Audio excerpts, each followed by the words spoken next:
तो दोस्तों स्वागत है आप सभी का आपके अपने चैनल बेसिक नॉलेज में। तो कैसे हैं आप लोग? आशा करता आपसे मस्त है, स्वस्थ हैं, पढ़ाई बहुत ही जबरदस्त तरह से कर रहे हैं। दोस्तों आज का वीडियो बहुत ही खास है क्लास 10 के विद्यार्थियों के लिए। जी हाँ दोस्तों, क्योंकि नवंबर में आप लोग का फर्स्ट टर्म का फाइनल एग्जाम होने वाला है, यानी कि बोर्ड एग्जाम होने वाला है। दोस्तों आप लोगों को पता है, आप लोग का प्रीवियस ईयर क्वेश्चन पेपर बहुत ही ज्यादा महत्वपूर्ण होता है, उससे आप लोग को पैटर्न का पता चलता है, साथ ही साथ बहुत सारे क्वेश्चन रिपीट भी होते हैं। दोस्तों आज हम लोग साइंस का देखने वाले यहाँ पर प्रीवियस ईयर क्वेश्चन यानी कि 2022 में जो पूछा गया था, और ये भी ऑब्जेक्टिव हुआ था, और टर्म 1 सेम टू सेम रहेगा आप लोग का भी, सिर्फ यहाँ पर 2023 लिखा रहेगा। देखिए साइंस थ्योरी 1.5 घंटे का समय मिलेगा, कुल नंबर 40 नंबर का होगा, और 10 नंबर आपको पता है स्कूल की तरफ से दिया जाएगा। तो चलिए हर एक क्वेश्चन को देखते हैं एक्सप्लेनेशन के साथ। जी हाँ दोस्तों, अगर आप चैप्टर को नहीं भी पढ़े हैं तो भी आप समझ जाइएगा, तो ध्यान से देखिए और एक नेक काम जरूर कीजिए दोस्तों, सभी को फटाफट से शेयर कर दीजिए। जितने सारे आपके दोस्त जो क्लास 10 में पढ़ते हैं, प्लीज आप सभी को शेयर कर दीजिए। जितना ज्यादा शेयर होगा उतना मुझे मोटिवेशन मिलता है, यहाँ बच्चे पढ़ रहे हैं, और मैं ज्यादा आप लोगों का वीडियो बना दूंगा। हर एक सब्जेक्ट का प्रीवियस ईयर क्वेश्चन पेपर ला दूंगा। उसके बाद प्रीवियस ईयर मॉडल पेपर भी बहुत जरूरी होता है, वो भी बता दूंगा। उसका जो मॉडल पेपर जारी होगा वो भी बता दूंगा। उसके बाद इंपॉर्टेंट क्वेश्चन चैप्टर वाइज सभी कुछ होगा। बस आप लोग ज्यादा शेयर करें और चैनल को सब्सक्राइब करके बेल आइकन को प्रेस कर दीजिए। और अभी तक मुझसे इंस्टाग्राम में नहीं जुड़े तो डिस्क्रिप्शन उसका लिंक दिया है, जल्दी से ज्वाइन हो जाइए, देर किस बात की। हाँ, और वीडियो को लाइक और एक प्यारा सा कमेंट जरूर कर देना। सबसे पहला सवाल दोस्तों हम लोग का है उत्तल दर्पण। जी हाँ दोस्तों, उत्तल दर्पण द्वारा बना प्रतिबिंब सदैव होता है। उत्तल दर्पण आप लोग देखे होंगे, जी हाँ ऐसा होता है उत्तल दर्पण। जी हाँ सर, उत्तल दर्पण कहाँ होता है? तो आप लोग जो बाइक चलाते हैं, जो कार में बैठते हो, तो पीछे का दृश्य मतलब पीछे का देखने के लिए जो एक आप लोग देखेंगे साइड में एक दर्पण लगा होता है, एक आईना लगा होता है, वही तो होता है उत्तल दर्पण। वो क्या उल्टा बनाता है क्या? नहीं मेरे दोस्त, वो हमेशा सीधा बनाता है, इसलिए क्या हो जाएगा, उत्तल दर्पन द्वारा बना प्रतिबिंब सदैव सीधा होता है। समझ रहे हो? नहीं तो कहीं आप कार चला रहे हो, बाइक चला रहे हो, पीछे उल्टा दिख रहा है, ठीक है तो आप समझ नहीं आएगा ना, तो इसलिए हमेशा वो सीधा बनाता है, याद रखना उत्तल दर्पण। नेक्स्ट क्वेश्चन, गोलीय दर्पण का फोकसांतर उसकी वक्रता त्रिज्या का कितना गुना होता है? आप लोगों को पता होना चाहिए दोस्तों। मान लीजिए ये अवतल दर्पण है, ठीक है, ये मुख्य अक्ष है, यहाँ पर होता है दोस्तों आपको पता है फोकस, और यहाँ पर होता है वक्रता केंद्र सी, ठीक है। तो ये दोस्तों ये जो है ना, ये जो दूरी हो रहा है और ये दूरी, ये इसका डबल होता है, ठीक है। यहाँ पर अगर 1 मीटर होगा तो ये पूरा 2 मीटर हो जाएगा। मतलब क्या होगा? मतलब दोस्तों जो वक्रता त्रिज्या होगा वो फोकस दूरी का कितना होगा, उसका आधा हो जाएगा। सॉरी, फोकस दूरी जो होगा वक्रता त्रिज्या कितना होगा, उसका आधा होगा, ठीक है। जो फोकसांतर होगा, जो फोकस दूरी होगा वक्रता त्रिज्या का आधा, यानी कि F = R/2 फॉर्मूला भी होता है, याद रख लेना। नेक्स्ट क्वेश्चन दोस्तों हम लोग का क्या है कि अवतल दर्पण की फोकस दूरी होती है। अवतल दर्पण की फोकस दूरी क्या होती है? याद रखिएगा, अवतल दर्पण की फोकस दूरी, अवतल दर्पण बोलो चाहे लेंस बोलो, हमेशा ऋणात्मक यानी कि माइनस में होता है। आप लोग अगर ये चैप्टर पढ़े होंगे तो पता होगा, एफ को हमेशा, एफ मतलब क्या, फोकस दूरी, हमेशा माइनस में लेते हैं, समझ रहे हो, तो ऋणात्मक हो गया। नाउ नेक्स्ट क्वेश्चन मेरे प्यारे प्यारे दोस्तों देख लीजिए, क्या बोले, हजामती दर्पण के रूप में किस दर्पण का उपयोग होता है? तो दाढ़ी मूछ कभी कटाए हो? नहीं सर, अभी तो हम लोग छोटे हैं। तो अगर कटाए होगा कोई 9-10 में दाढ़ी मूछ कटा लेता है, तो क्या होता है ना, आप लोग देखो वो जो दर्पण होता है दोस्तों, वो वहां पर अवतल दर्पण यूज किया जाता है। हजामती मतलब जो दाढ़ी वाड़ी शेपिंग करता है, जो नाई के पास रहता है, तो वो अवतल दर्पण रहता है, क्योंकि वो चेहरा को थोड़ा बड़ा करके दिखाता है, ठीक है। कहीं नाई में आपका दाढ़ी काटने गया, कहीं आपका गाली काट दिया, तो वहां अवतल दर्पण लगा होता है, याद रखिएगा। नेक्स्ट क्वेश्चन, गोलीय लेंस मुख्यतः कितने प्रकार के होते हैं? तो गोलीय लेंस 2 प्रकार के होते हैं भाई साहब, क्या क्या? एक अवतल लेंस और एक उत्तल लेंस, ठीक है। और दर्पण बोलेगा तो अवतल दर्पण, उत्तल दर्पण, तो यहाँ पर 2 हो जाएगा, यानी कि सही उत्तर ऑप्शन नंबर 2, 2, 2। अगला सवाल है, उत्तल लेंस द्वारा वास्तविक आवर्धित प्रतिबिंब बनता है जब वस्तु की स्थिति होती है। ध्यान से सुन लीजिए, उत्तल लेंस जब वास्तविक और आवर्धित प्रतिबिंब बनाता है तो वस्तु को कहां पर रखते हैं? तो दोस्तों एक आप लोग का सीरीज है, एक टेबल दिया है कि कहां पर वस्तु को रखने पर कहां पर बनता है। ये सारा चीज मैं आप लोग को बताऊंगा ट्रिक से भी, ठीक है। लेकिन अभी याद रख लीजिए, जब दोस्तों हम लोग वस्तु को F और 2F के बीच में रखते हैं ना, ठीक है, याद करना होगा, मैं ट्रिक से ही बता दूंगा। जब वस्तु को F और 2F के बीच में रखते हैं तो दोस्तों आप लोगों का जो प्रतिबिंब बनता है वो क्या होता है, वास्तविक और आवर्धित। आवर्धित मतलब दोस्तों बड़ा होता है, ठीक है। तो लेंस में वास्तविक मतलब, मान लीजिए उत्तल लेंस है, ठीक है, तो वास्तविक मतलब किधर बनेगा? तो देखिए इधर बनेगा तो वास्तविक, इधर बनेगा तो आभासी। लेंस में होता है, दर्पण में ठीक उसका उल्टा होता है। जब मैं चैप्टर को पढ़ाऊंगा तब और आसानी से समझा दूंगा, ठीक है, अभी इतना याद रख लो। अगला सवाल दोस्तों हम लोग का है 7 नंबर, देखिए क्या बोला कि जब प्रकाश की किरण हवा से कांच में जाती है तो वह मुड़ जाती है। मान लीजिए ये प्रकाश की किरण आ रही है, ये यहाँ पर एक कांच का कुछ स्लैब है, अब यहाँ पर ये टकराएगा, ठीक है, ये हो गया नॉर्मल होता है। तो ये दोस्तों सीधे ऐसे निकलना चाहिए, लेकिन सीधे नहीं निकलती है, अभिलंब की ओर मुड़ जाती है। दोस्तों याद रखिएगा, जब भी प्रकाश किरण विरल माध्यम से सघन माध्यम में जाती है, सर विरल माध्यम क्या, सघन माध्यम क्या, तो समझ लो विरल माध्यम मतलब पतला माध्यम, सघन माध्यम मतलब मोटा माध्यम। जैसे आप हवा और कांच की बात करोगे तो ज्यादा मोटा माध्यम कौन हो जाएगा, कांच। तो कांच दोस्तों जो होगा वो प्रकाश की अपेक्षा सघन माध्यम होगा, ठीक है, मतलब जिसका अपवर्तनांक ज्यादा होता है, ठीक है, समझ गए। तो क्या होगा, कांच जो होगा वो सघन माध्यम होगा, हवा होगा तो विरल माध्यम होगा। उसी प्रकार पानी में भी कर सकते हो, ठीक। तो जब भी इस प्रकार होगा तो क्या होगा, यह अभिलंब की ओर मुड़ जाएगा। वही अगर होता कांच से हवा में जाता है, तो कांच से मोटा माध्यम में हवा में जा रहा है तो अभिलंब से दूर हट जाता है, इस प्रकार सबका होता है। देखो ये नॉर्मल हो गया, मान लो कांच से कोई किरण ऐसे जा रहा है, ठीक है, अब ये प्रकाश यहाँ तो हवा है ना, आराम से कुछ नहीं है रिस्ट्रिक्शन, तो ये अभिलंब है, इससे दूर हट जाएगा ऐसे, समझ रहे हो। यही है कहानी सबकी जुबानी। अगला सवाल है दोस्तों हम लोग का, लेंस की क्षमता का ऐसा मात्रक है, तो याद रखिएगा लेंस की क्षमता का ऐसा मात्रक दोस्तों डायोप्टर होता है, जिसको हम लोग डी से सूचित करते हैं, ठीक है, बहुत इंपॉर्टेंट क्वेश्चन एग्जाम में आता है। हमारे नेत्र में लेंस होता है, हमारे नेत्र में लेंस होता है, सर लेंस तो होता ही है, कौन सा लेंस, तो बोलेंगे सर हम लोग का आंख ऐसा दिखता है, ऐसा, तो ये कौन लेंस ऐसा दिख रहा है, तो बोलेंगे सर ये तो उत्तल लेंस है, बिल्कुल मार दो सही, क्या दिक्कत है। अगला सवाल देखो, आंख के लेंस की वक्रता त्रिज्या को नियंत्रित करती है, तो जब एनसीईआरटी को पढ़ोगे दोस्तों साफ साफ उसमें लिखा हुआ है हमारे आंख का जो लेंस है उसकी वक्रता त्रिज्या को पक्षमावी पेशियां नियंत्रित करती है। मतलब जब वक्रता त्रिज्या कम करना होता है तो पक्षमावी पेशियां ऐसे सिकुड़ जाती है, ठीक है, और जब ज्यादा हो जाता है तो पक्षमावी पेशियां फैल जाती है, समझ गए। अगला सवाल है, स्पष्ट दृष्टि की अधिकतम दूरी होती है, यहां पर कंफ्यूज मत हो जाना मेरे भाई, यहां पूछा अधिकतम दूरी, अधिकतम दूरी होता है अनंत, अगर पूछता न्यूनतम दूरी तो 25 सेंटीमीटर। देखिए ये बच्चा वही गलती किया है, क्योंकि बच्चे लोग क्या करते हैं ना, स्पष्ट दृष्टि की जैसे सुनता है तो सर स्पष्ट दृष्टि की न्यूनतम दूरी होता है 25 सेंटीमीटर, लेकिन अधिकतम दूरी कितना होता है, तो अनंत होता है, याद रखिएगा, इसको मारोगे तो गलत हो जाएगा। अधिकतम होता है अनंत, मतलब जिसका कोई अंत नहीं है, आदि ना अंत, अनंत, ठीक है। तो और जो न्यूनतम होता है 25 सेंटीमीटर। 12 नंबर देखिए क्या बोला है कि अवतल लेंस के चश्मे का उपयोग करके किस दृष्टि दोष को दूर किया जा सकता है। अवतल लेंस याद रखिएगा, जिसको निकट दृष्टि दोष होता है। निकट दृष्टि दोष क्या होता है सर, बता देंगे सब जब पढ़ाएंगे चैप्टर, अभी थोड़ा सा सुन लीजिए। निकट दृष्टि दोष में होता है जब कोई व्यक्ति निकट की वस्तु को देख सकता है बट दूर की वस्तु को नहीं देख सकता है, तो उसे कहते हैं निकट दृष्टि दोष। अगला सवाल है, तारे का टिमटिमाना प्रकाश के किस घटना को दर्शाता है, तो प्रकाश के अपवर्तन को दर्शाता है। ऑप्शन नंबर 2 बिल्कुल सही उत्तर हो जाएगा दोस्तों, प्रकाश का अपवर्तन तारों का टिमटिमाना को दर्शाता है, ठीक है, तो ऑप्शन नंबर 2 बिल्कुल सही उत्तर। अगला सवाल देखिए, किसी अभिक्रिया में भाग लेने वाले पदार्थ कहलाते हैं, जो अभिक्रिया में भाग लेते हैं उस पदार्थ को क्या कहते हैं, तो उसको हम लोग दोस्तों अभिकारक बोलते हैं। ऑप्शन नंबर 3 बिल्कुल सही हो जाएगा, ठीक है।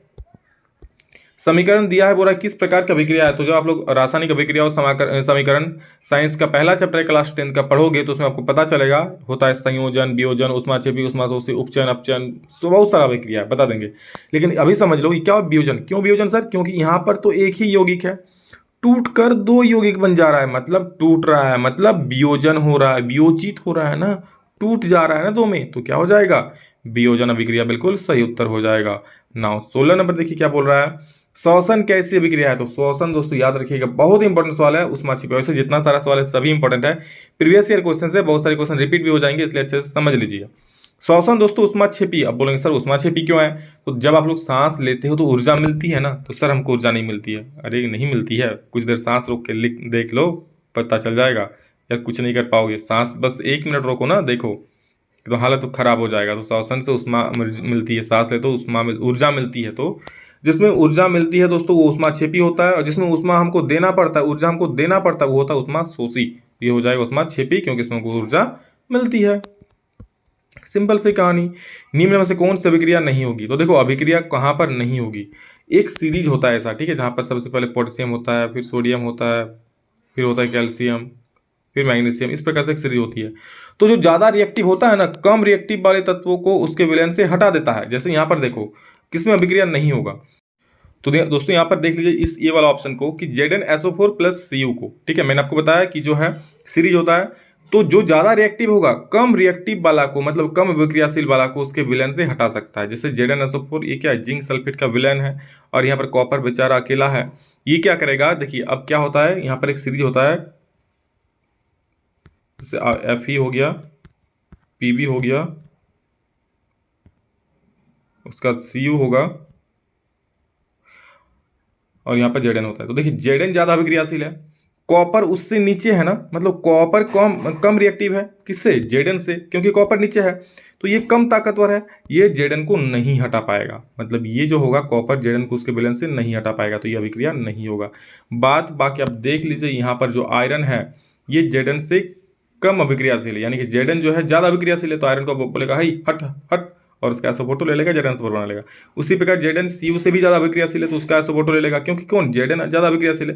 लेकिन यहाँ पर कॉपर जो है दोस्तों वो कम अभिक्रियाशील है, किससे, जेडन से, समझ रहे हो। उस प्रकार ये भी यहाँ पर एल्युमिनियम ज़्यादा अभिक्रियाशील है, किससे, सीयू से, कॉपर से, तो उसको भी अभिक्रिया कर लेगा। लेकिन ये कॉपर जो है कम अभिक्रियाशील है ना, कम ताकतवर है कह सकते हो, तो ये इसको नहीं अभिक्रिया कर पाएगा, उसको हटा नहीं पाएगा जेडन को एसो4 से, तो ये अभिक्रिया यहाँ पर नहीं होगा। ऑप्शन नंबर 2 बिल्कुल सही उत्तर हो जाएगा।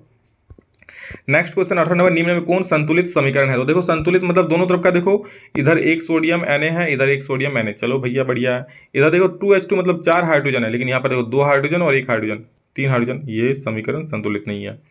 ठीक है, नेक्स्ट क्वेश्चन देखो, नेक्स्ट क्या है ऑप्शन, 3 गो Fe, इधर भी सर 3 गो Fe, Fe3, 4H2 मतलब 8 गो हाइड्रोजन, तो इधर भी 4H2 8 गो हाइड्रोजन, सही है। और क्या है, 4 है O, है ना, मतलब 4 गो ऑक्सीजन भी है, तो 4 गो ऑक्सीजन तो है ये, मतलब ये संतुलित समीकरण है, तो ये इसको मार दो सही। ठीक है, तो इसको मारा ही गलत है। ठीक है, टिक जो बच्चा का कॉपी है उसमें, इसका मतलब ये मत समझ लीजिए कि जो टिक हुआ वही सही है। ठीक है, जो मैं बता रहा हूँ वो सही है। अभिक्रिया दिया हुआ है, किसका उपचयन हो रहा है पूछ रहा है, तो किसका उपचयन हो रहा है, तो देखो यहाँ पर ZnO से O हट जा रहा है, मतलब इसका अपचयन हो रहा है, किसके पास जा रहा है, ऑक्सीजन किससे जुड़ रहा है, तो देखो तो जाके C क्या बन जा रहा है, CO बन जा रहा है। मतलब जो कार्बन से जाके ऑक्सीजन जुड़ जा रहा है, यानी कार्बन का उपचयन हो रहा है। उपचयन क्या होता है सर, तो जिसके साथ ऑक्सीजन जुड़ जाता है उसका उपचयन होता है। जब ऑक्सीजन का योग होता है तो उसे बोलते हैं उपचयन, जब ऑक्सीजन का ह्रास होता है तो बोलते हैं अपचयन। वही पूछता अगर अपचयन किसका हो रहा है, तो अपचयन किसका हो रहा है दोस्त, तो जेडन होगा। क्यों, क्योंकि उससे ऑक्सीजन हट जा रहा है, सिंपल सी बात है, ध्यान से सुन लो। अगर ऑक्सीजन जुटेगा तो उपचयन होगा, अगर ऑक्सीजन घटेगा तो अपचयन होगा। ठीक है, अगला सवाल, कौन सा पदार्थ लाल लिटमस पत्र को नीला कर देता है। याद कर लीजिएगा, जो क्षार होता है ना, क्षार जो है लाल लिटमस पत्र को नीला कर देता है। आप अम्ल, क्षार और लवण चैप्टर में पढ़ेंगे। अम्ल क्या करता है, अम्ल नीले को लाल करता है, यानी कि अम्ल नीला लिटमस पत्र को लाल कर देगा। वही क्षार क्या करेगा, क्षार लाल लिटमस पत्र को नीला कर देगा। यहाँ पर लाल को नीला की बात किया है, तो क्षार आपका सही आंसर हो जाएगा।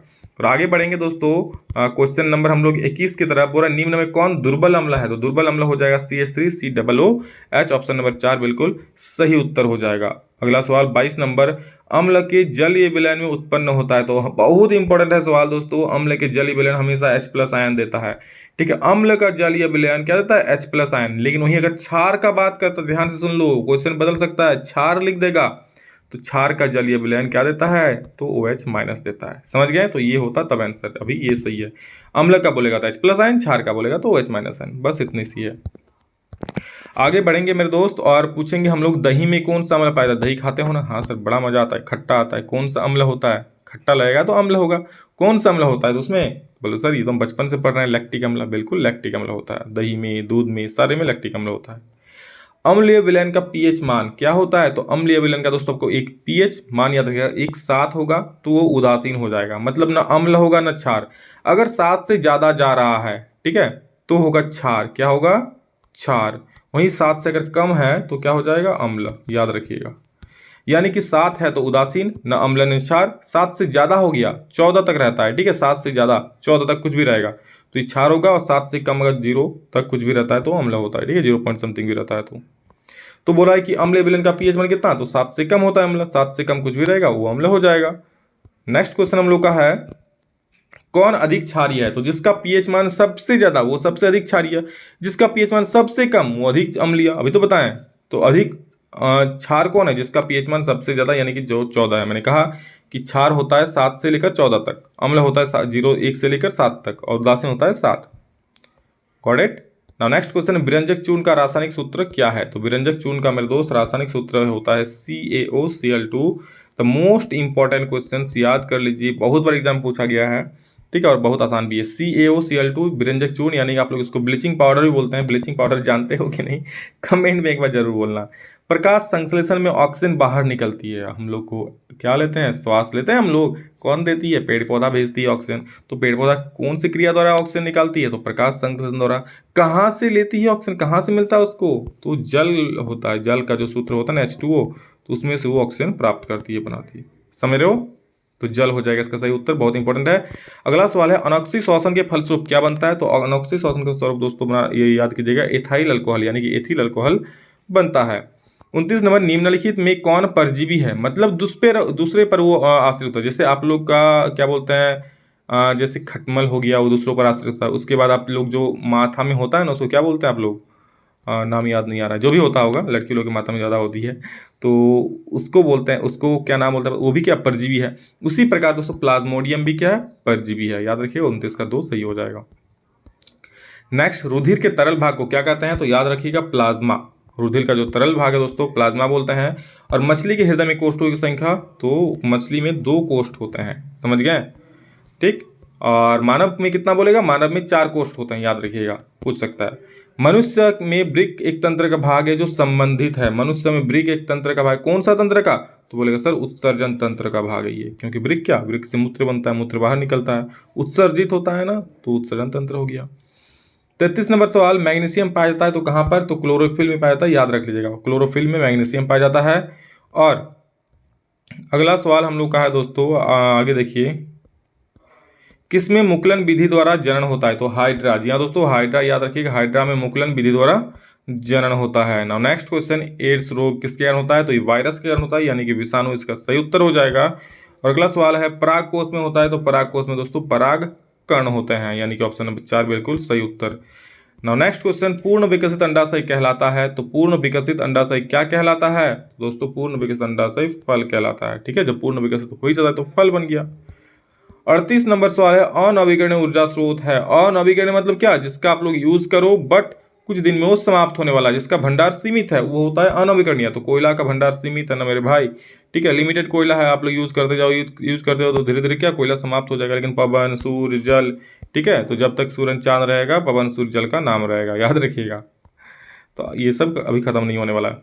सौर ऊर्जा को सीधे विद्युत में बदलने वाली युक्ति को कहते हैं, सौर ऊर्जा से विद्युत ऊर्जा में कन्वर्ट होता है, तो नाम भी सौर जैसा ही होगा, क्या हो जाएगा, सौर सेल। सौर सेल क्या होता है, धूप को ले रहा है, उसको विद्युत बना दे रहा है, इलेक्ट्रिसिटी बना दे रहा है।